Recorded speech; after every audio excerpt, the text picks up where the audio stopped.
ও দয়ার মালিক, খাস করে আমার বন্ধুবর কারিয়া বুরাইহানকে সুস্থতার নিয়ামত দান করে দে। আয় আল্লাহ, সুস্থতার নিয়ামত কত বড় নিয়ামত, অসুস্থতা হলে বোঝা যায় রে মাওলা। আয় আল্লাহ, অসুস্থতার নিয়ামত আপনি দিয়েছেন, আবার সুস্থতার নিয়ামত আপনি দিতে পারেন রে আল্লাহ। আয় আল্লাহ, আমার বন্ধুকে আপনি সুস্থতার নিয়ামত দান করেন আল্লাহ। পরিপূর্ণ সিফাতে আফিয়ত আজলা কামিলা নসিব করে দেন রে আল্লাহ।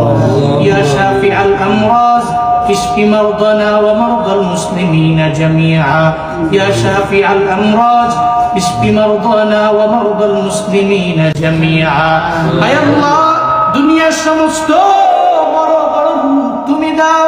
আয় আল্লাহ, ওই রোগ থেকে তুমি আমাদেরকে শেফা দিতে পারো রে আল্লাহ। আয় আল্লাহ, তুমি মাঝে মাঝে অসুস্থতার নিয়ামত দাও। আয় আল্লাহ, তবে সুস্থতার নিয়ামত দিয়ে আবার আমাদেরকে আমল করার তৌফিক দিও রে আল্লাহ। আমাদের গুনাহের কারণে অসুস্থতা দিও না, পরীক্ষা নেওয়ার জন্য অসুস্থতা দিও রে মাওলা। আয় আল্লাহ, আমাদের প্রত্যেককে মৃত্যু পর্যন্ত সুস্থতার নিয়ামত নিয়ে চলার তৌফিক দান করো আল্লাহ। আয় আল্লাহ, সুস্থতার নিয়ামত নিয়ে ওই নিয়ামত পাওয়ার পরে শুকরগুজার বান্দা হওয়ার তৌফিক দান করে দাও। আমার সাথে যারা যারা আমিন আমিন বলছেন, আয় আল্লাহ, প্রত্যেকের আমিন তুমি কবুল করে নাও আল্লাহ।